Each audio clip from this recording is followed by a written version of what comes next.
ఈరోజు మనతోనే special guest ఉన్నారండి. ఆ గెస్ట్ ఎవరో కాదు, నిరుద్యోగుల హక్కుల వేదిక చైర్పర్సన్ అండ్ కాంపిటేటివ్ ఎగ్జామ్స్కి ఫ్యాకల్టీగా చేస్తున్న మన అశోక్ గారు. రేవంత్ రెడ్డి సామాజిక వర్గం సంబంధించిన ముఖ్యమంత్రి. మహేందర్ రెడ్డి అంటే ఈ రెడ్లకి డీజీపీ మహేందర్ గారికి పోలీస్ డిపార్ట్మెంట్ మీద 100% అవగాహన ఉండవచ్చు. కానీ కంప్లీట్గా తెలంగాణ డీజీపీ మహేందర్ గారు లాస్ట్ టైం టీఆర్ఎస్ గవర్నమెంట్కి లొంగిపోయాడని, అంటే నిరుద్యోగం అప్పటి గవర్నమెంట్లో జరిగింది ఇప్పటి గవర్నమెంట్లో జరుగుతుందని ఎలా నమ్మాలి సార్? ఇప్పుడు రేవంత్ రెడ్డి కూడా చెప్పిండు, ఈ నిరుద్యోగుల వల్లని. ఈ నిరుద్యోగుల పక్షాన గత గవర్నమెంటు టీఆర్ఎస్ గవర్నమెంటు చూస్తే గనక టీఎస్పీఎస్సి పరిధిలో నిర్మించిన ఎగ్జామ్స్కి మోక్షం ఎప్పుడు దక్కుతుంది? గత గవర్నమెంటు పెట్టిన పరీక్షలు గ్రూప్ 1 స్టాండర్డ్లో ఉండాల్సిన క్వశ్చన్లేమో గ్రూప్ 4 పేపర్లు ఉంటాయి. గ్రూప్ 4లో ఉండే స్టాండర్డ్లో క్వశ్చన్లేమో. తెలంగాణలో ఎడ్యుకేషన్ సిస్టమ్ చేంజెస్ అంటున్నారు కదా, ఎలాంటి చేంజెస్? డీజీపీ మహేందర్కి ఉన్నటువంటి మైనస్ ఏంటంటే గత గవర్నమెంట్లో పనిచేయడమే ఆయనకు. గవర్నమెంట్ ఎంతసేపు అయినా ఓటు బ్యాంకులు తయారు చేసుకుంది. పక్కనే ఉన్న గవర్నమెంట్ స్కూల్లో టాయిలెట్ క్లీన్ చేయడానికి, ఊకడానికి ఒక స్కావెంజర్ కావాలి. స్కావెంజర్కి ఇచ్చే జీతం, నెలవారీ జీతం 2000 రూపాయలు. అంటే వృద్ధాప్య పెన్షన్లు 100 మంది ఇవ్వడానికి నీ దగ్గర డబ్బులు ఉన్నాయి, కానీ గవర్నమెంట్ స్కూల్లో 2000 రూపాయలు ఇచ్చి ఒక స్కావెంజర్ నియమించే నీకు ఓపిక లేకపోతే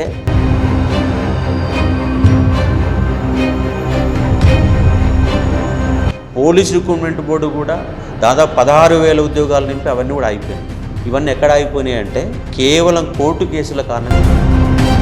ఒకవేళ ఈ ప్రభుత్వం కూడా చేయకపోతే మళ్ళీ ప్రజలకు, కానీ ఇప్పుడు నిరుద్యోగులకు దిక్కెవరు సార్? మన గవర్నమెంట్ పైన నిరుద్యోగులు అనే వాళ్ళు కేవలం ధర్నాలు అవి చేశారు. ఈసారి కనుక ఇట్లే జరిగితే ప్రతి విద్యార్థి. హాయ్, హలో, నమస్తే, welcome to social post TV. నేను మీ యాంకర్ పప్పు. ఈరోజు మనతో స్పెషల్ గెస్ట్ ఉన్నారండి. ఆ గెస్ట్ ఎవరో కాదు, నిరుద్యోగుల హక్కుల వేదిక చైర్పర్సన్ అండ్ కాంపిటేటివ్ ఎగ్జామ్స్కి ఫ్యాకల్టీగా చేస్తున్న మన అశోక్ గారు మనతో ఉన్నారు. నమస్తే సార్. నమస్తే అండి. ఎలా ఉన్నారు? అంతా ఫైన్. ఓకే. చూస్తే కనుక నిరుద్యోగుల సంఘానికి మీరు ఒక పెద్ద చైర్పర్సన్ అండ్ చాలా వరకు పోరాటాలు అవన్నీ కూడా చేయడం జరిగింది. బట్ చూస్తే కనుక టీఎస్పీఎస్సి చైర్పర్సన్గా మహేందర్ రెడ్డి మాజీ డీజీపీని అపాయింట్ చేయడం జరిగింది. 2 లక్షల ఏదైతే నిరుద్యోగ ఉన్నాయో అవి నిర్మిస్తారని మీరు నమ్ముతున్నారా సార్? నమ్మకమేనా ఈసారైనా జరుగుతుందని?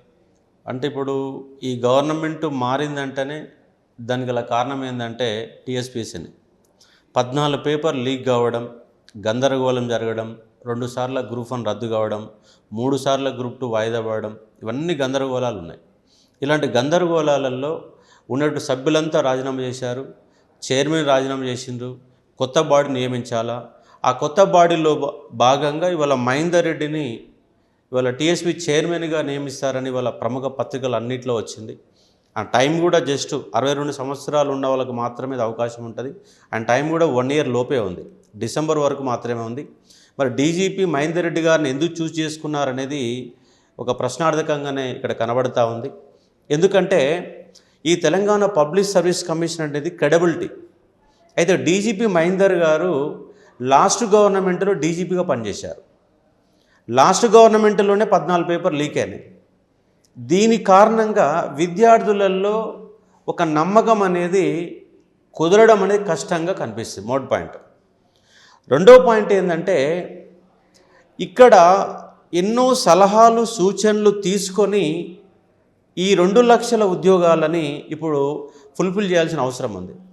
మరి డీజీపీ మహేందర్ రెడ్డి గారు మరి మేధావులకు వెళ్ళి సలహాలు సూచనలు మిగతా సభ్యులని కలుపుకొని ఎందుకంటే ఇక్కడ డీజీపీ మహేందర్ గారికి పోలీస్ డిపార్ట్మెంట్ మీద 100% అవగాహన ఉండవచ్చు. కానీ కంప్లీట్గా Telangana public service commission different angle. ఎందుకంటే ఇక్కడ 2 లక్షల ఉద్యోగాలు నింపాలా. ఆ 2 లక్షల ఉద్యోగాలు నింపాలంటే ఇక్కడ రిజర్వేషన్ల సమస్య తలెత్తుతుంది. ఇవాళ హారిజంటల్ వర్టికల్ అనే విషయం మీద ఇవాళ ఉద్యోగాల నియామక ప్రక్రియ మొత్తం అయిపోయింది. ఇవాళ గురుకుల ఉద్యోగాల నియామక ప్రక్రియ అయిపోయింది, గ్రూప్ 4 ఉద్యోగాల నియామక ప్రక్రియ అయిపోయింది రిజర్వేషన్ల కారణంగా. అంటే ఇక్కడ రిజర్వేషన్ల సమస్య తలెత్తుతుంది, క్వాలిఫికేషన్ల విషయం తలెత్తుతుంది. ఈ యొక్క క్వశ్చన్ల యొక్క తయారీ, అంటే క్వశ్చన్లు తయారీ టీఎస్పీ చైర్మన్ చేయడు, సభ్యులు చేయరు. కానీ ఆ క్వశ్చన్లు తయారు చేసే బాధ్యతలు వేరే వాళ్ళకి అప్పచెప్తారు. ఉదాహరణకు మన జేఎల్ జూనియర్ లెక్చరర్ ఎగ్జామ్ ఇప్పినప్పుడు టీసీఎస్కి అప్లై చేశారు. ఆ టీసీఎస్కి ఇచ్చిన కారణంగా మన గెస్టెడ్ పోస్ట్లో ఉండాల్సిన క్వశ్చన్లు గ్రూప్ 4 స్టాండర్డ్లు ఇచ్చారు. గ్రూప్ 4 స్టాండర్డ్లు ఇచ్చిన కారణంగా ఇవాళ దానివల్ల నిజంగా సీరియస్గా ప్రిపేర్ అయిన విద్యార్థులంతా ఆగమయ్యారు. ఏదో బేసిక్ క్వశ్చన్లు ఇచ్చావు, గెస్టెడ్ స్థాయిలో అడగాల్సిన క్వశ్చన్ అడగలే. అంటే ఇక్కడ టీసీఎస్కు జూనియర్ లెక్చర్లని క్వశ్చన్లు తయారు చేయించే బాధ్యత అప్పచెప్పిన కారణంగా ఫెయిల్యూర్ అయ్యారు. అంటే క్వశ్చన్ల తయారీ ఏ యూనివర్సిటీకి ఇవ్వాలా, ఏ డిపార్ట్మెంట్కి ఇవ్వాలా, అక్కడికి వెళ్ళి సరైనట్టు క్వాలిటీ వస్తుందా లేదా అన్న అవగాహన చైర్మన్కి ఉండాలా, సభ్యులకు ఉండాలి. మరి ఇలాంటి అవగాహన డీజీపీకి ఎందుకు ఉంటుంది? ఆయన పోలీస్ డిపార్ట్మెంట్ మీద అవగాహన ఉంటుంది. అంటే క్వశ్చన్ల తయారీ అనేది యూనివర్సిటీ ప్రొఫెసర్లకు అవగాహన ఉంటుంది. ఎవరికి ఇస్తే బాగుంటుందో తెలిసి ఉంటుంది. ఇప్పుడు ఈయన ఉన్న టైమే తక్కువ. ఇప్పుడు ఆగమేఘాల మీద ఎగ్జామ్లు పెట్టాలా?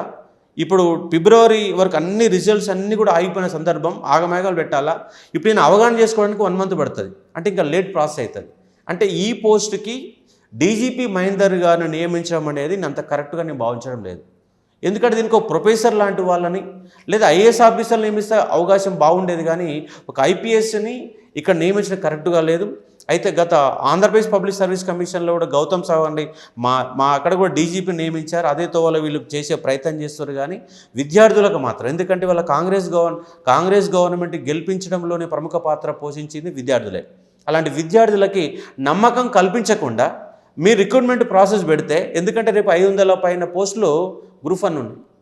ఈ గ్రూప్ 1 అమ్ముకోకుండా ఇంకో పాయింట్ ఇక్కడ డీజీపీ మహేందర్ గారికి మరొక మైనస్ పాయింట్ ఏంటంటే, రేవంత్ రెడ్డి సామాజిక వర్గం సంబంధించిన ముఖ్యమంత్రి, మహేందర్ రెడ్డి అంటే ఈ రెడ్లకి అవకాశం ఉందా, వేరే వాళ్ళకి అవకాశం లేదా అన్న ఒక ప్రశ్న కూడా విద్యార్థులకి వెళ్ళి వస్తుంది. అంటే ఇది నా వ్యక్తిగతం కాదు, విద్యార్థులకు వస్తున్నటువంటి సమస్య. అంటే ఈ వ్యవస్థను మొత్తం కూడా ఉన్నత వర్గాలకి ఇచ్చేస్తారా, మిగతా అసలు వర్గాల అంశం కాదు ఇక్కడ.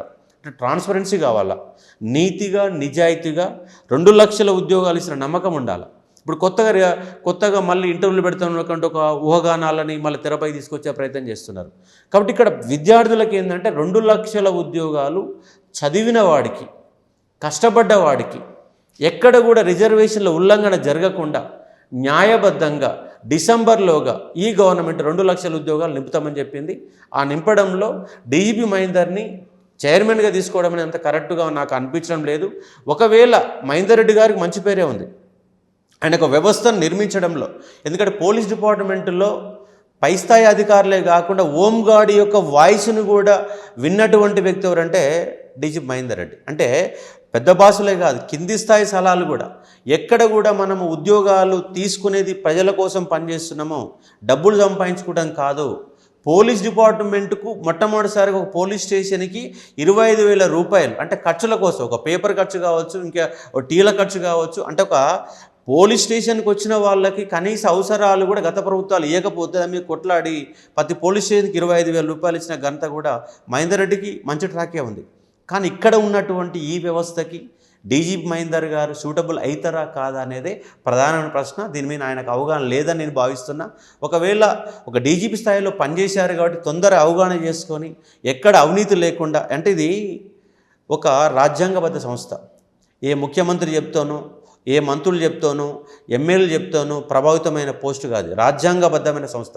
మరి ఆ రాజ్యాంగబద్ధ ఇంకోటి ఏంటంటే డీజీపీ మహేందర్ గారు లాస్ట్ టైం టీఆర్ఎస్ గవర్నమెంట్కి లొంగిపోయాడని, ట్రాన్స్ఫర్లలో పొలిటికల్కి ఆయన ఎక్కువ అవకాశం ఇచ్చాడని చెప్తున్నటువంటి ఒక వాదన బలంగా ఉంది. ఎందుకంటే ఇక్కడ ఏ ప్రభుత్వాలకు లొంగొద్దు. ఎందుకంటే ఇవాళ ఒక గ్రూప్ 1 ఆఫీసర్ ఉద్యోగంలో నియమించబడేది గ్రూప్ 1 ఆఫీసర్ కావచ్చు, కానీ వితిన్ ద 5 నుంచి 10 సంవత్సరాలలోగా వాళ్ళంతా కన్ఫర్మ్డ్ ఐఏఎస్లు అవుతారు, కన్ఫర్మ్డ్ ఐపీఎస్లు వేస్తారు. అంటే ఒక రాష్ట్రం యొక్క భవిష్యత్తే ఈ తెలంగాణ పబ్లిక్ సర్వీస్ కమిషన్ పైన ఉండదు. ఎందుకంటే ఒక్కరుగా ఇద్దరు కాదు, వాళ్ళ గ్రూప్ 1 రేపు 503 పోస్టులు ఉంటాయి, వాళ్ళు పెంచితే 600-700 పోస్టులు, 600-700 మంది ఒక గ్రూప్ 1 స్థాయి అధికారులు. ఇప్పుడు 703 గ్రూప్ 2 పోస్టులు ఉన్నాయి, అవి ఇంకా పెంచితే 2000 పోస్టుల వరకు పెరగవచ్చు. అంటే కొన్ని మొత్తం వ్యవస్థని ప్రభావితం చేసే ఉద్యోగాల నియామక ప్రక్రియ టీఎస్పీ చేతిలో ఉంది. దానిలో ఒక బాస్ అనే వ్యక్తి, టీఎస్పీ చైర్మన్ అనే వ్యక్తి ఎంత నిక్కచ్చిగా నిజాయితీగా పనిచేసి ఆ వ్యవస్థ పైన నమ్మకాన్ని కల్పించి ఎక్కడ అవినీతి తావు లేకుండా నియమించే ఒక వ్యవస్థ కావాలా. మళ్ళీ డీజీపీ మహేందర్ గారు కూడా పెద్ద మైనస్ ఏంటంటే ఆయనకు సంవత్సర కాలం కూడా సరిగా లేదు, 11 నెలల టైం ఉంది. 11 నెలల టైం ఉన్న వ్యక్తి తీసుకోవాల్సిన అవసరం ఏంది?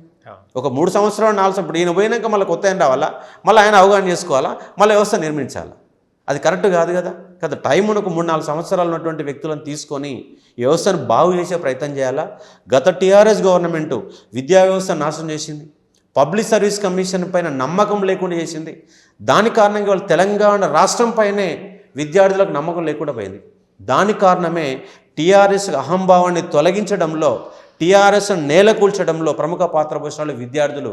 ఆ విద్యార్థులకు నమ్మకం కల్పించాలంటే ఒక ఫుల్ ఫ్లెడ్జ్డ్గా, ఒక స్పష్టంగా ఈ గవర్నమెంట్ ఎలాంటి అక్రమాలకు తావు లేకుండా, క్యాసిజానికి తావు లేకుండా పర్ఫెక్ట్గా ఉద్యోగాలు నింపుతున్న నమ్మకాన్ని కల్పించాలి.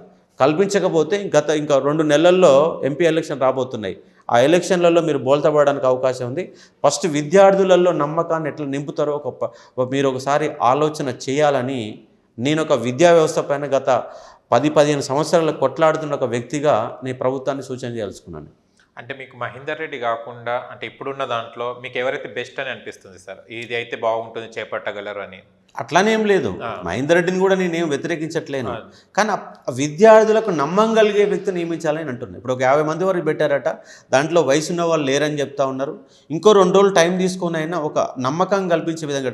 డీజీపీ మహేందర్కి ఉన్నటువంటి మైనస్ ఏంటంటే గత గవర్నమెంట్లో పనిచేయడమే ఆయనకు పెద్ద మైనస్. అదే వ్యక్తిని తీసుకొచ్చి ఇక్కడ పెడితే రేపు న్యాయబద్ధంగా చేస్తారా? పైగా 14 పేపర్ లీక్ అయిన దొంగలంతా అక్కడ ఉన్నారు. 100 మంది పైన అక్కడ మొత్తం అరెస్ట్ చేసి కూర్చోబెట్టారు, కేసులు పెట్టారు. మరి ఆ కేసును కూడా దాన్ని మొత్తం కూడా వెలికి తీయాలంటే ఇక్కడ చైర్మన్ యొక్క పాత్ర కూడా ప్రముఖంగా ఉంటుంది. అసలు పేపర్ లీక్ చేయాల్సిన అవసరం ఏమొచ్చింది సార్ అప్పట్లో? అసలు లీక్ చేసేయడం ఎందుకు? అంటే పేపర్ లీకేజ్ ఏంటంటే దాంట్లో పొలిటికల్ ఇన్వాల్వ్మెంట్ ఉండొచ్చు, లేదా కొంతమంది దాంట్లో పనిచేసే వాళ్ళు కకృతి పడవచ్చు. అంటే ఒక టెక్నికల్ డిపార్ట్మెంట్ ఎంత వీక్గా ఉందంటే అంత వీక్ ఉంది. దానికి నిధులు ఇవ్వలేదు, ఉద్యోగులను ఇవ్వలేదు. ఇప్పుడు కూడా టీఎస్పీసీ చైర్మన్ సభ్యులతో పాటుగా దాంట్లో టెక్నికల్ పర్సన్స్ అనే వాళ్ళని ఎక్కువ మంది నియమించుకోవాలి. అది కూడా గవర్నమెంట్ ఎంప్లాయీస్ అయి ఉండాలి. మన ఏంటి అవుట్ సోర్సింగ్ వాళ్ళకు టెక్నికల్ డిపార్ట్మెంట్ అప్పచెప్తే వాడికి ఏం బాధ్యత ఉంటుంది? బాధ్యత లేని కారణంగా ఉద్యోగాలు అమ్ముకునే ఒక ప్రయత్నం, క్వశ్చన్లు దొంగిలించి క్వశ్చన్లన్నీ కూడా కాపీ చేసుకొని అవి బజార్లో పేపర్ పుట్నాల బటన్లాగా అమ్ముకునే ఒక పరిస్థితి, ఉద్యోగం అంటే విలువ లేకుండా పరిస్థితి. ఫస్ట్ టీఎస్పీసీ నమ్మకం కోల్పోయింది. ఆ నమ్మకం కల్పించాలి విద్యార్థులకి. ఒకరుగా 2 కాదు, 30 లక్షల మంది ఉన్నారు. మరి 30 లక్షల మంది నమ్మకాన్ని ఈ ప్రభుత్వం ఫస్ట్ విద్యార్థులకు నమ్మకం కల్పిస్తా లేదో వేచి చూడాల్సిన అవసరం ఉంది. ఓకే, అంటే గతంలో జరిగిన పొరపాటు ఇప్పుడు ఈ గవర్నమెంట్ కూడా నమ్మకం ఉందా సార్ చేస్తుందని? ఈ గవర్నమెంట్ మెడ కూడా చుట్టుకుంటాయి.